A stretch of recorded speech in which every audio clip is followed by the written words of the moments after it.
Gran Turismo 7 is a game that essentially serves two communities. You have the single player community and you have the multiplayer online community as well. But there's one feature that both of those communities have really been asking for quite a long time now, and I'm very surprised that hasn't been added. It's a feature that already was in Gran Turismo Sport, predecessor to GT7, but for whatever reason, we don't have it in GT7 now. This would fix a lot of issues with the game. And as always, in a lot of these videos, it basically turns on credits. So in single player, we want to drive the exotic cars in GT7. We want to go to the legendary dealership and we want to choose some of these limited edition Ferraris or Lamborghinis or the really old cars or whatever, and we want to drive them, explore them in GT7 and tune them. That's what a lot of the single player community wants to do. The online multiplayer community, when there's online races, we want to be able to buy the cars that are in those races and run our own liveries in them. We want to show our personality in the races. If we're racing for teams or if we have teams like this channel, we want to be able to show the liveries to everyone we're racing against. And at the moment, it's just really tough to get credits in Gran Turismo 7. Now, I know a lot of you are going to say, oh, but you can grind at Sardinia, you can grind at Le Mans. And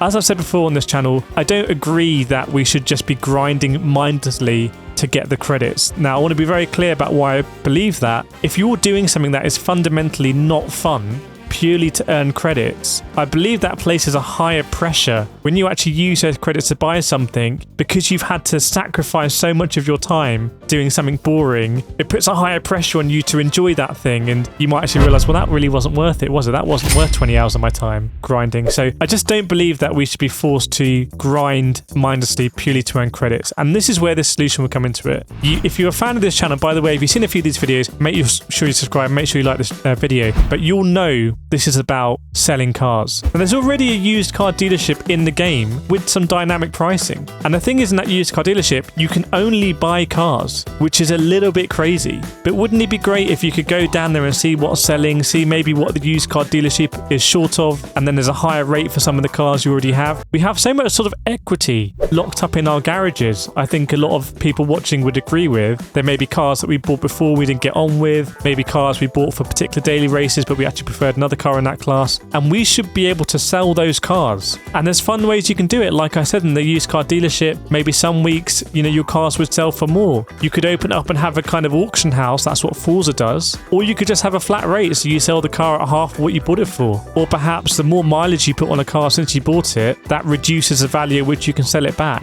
I'm a little bit surprised that this feature hasn't been added, because I think it would add a lot of dynamism and energy back into the game. I think we'd be looking at our garages. I think we'd be left with a garage of cars that we really want to drive. And yeah, I'm just really surprised. So let me know in the comments if you agree. Let me know if this would save Gran Turismo 7 for you. I've had a lot of people commenting in my video saying Gran Turismo 7 is dead. I personally don't agree with that. But if you're someone who thinks that, and you're completely entitled to your own opinion, you're completely entitled to vote with your wallet and not buy the game or no longer play the game. But do you think this would bring you back, or do you think this would be a feature that's like, okay, well, that's a proper feature in Gran Turismo 7. They're taking the feedback seriously. Let me know in the comments what you think about this. But I really think this has to be a focus, and maybe we need to just keep saying more and more, hey, look, when are we going to be able to sell our cars? Because it's a really important feature for us in the community, both single player and multiplayer. So I hope you enjoyed the video, and I'll see you next time.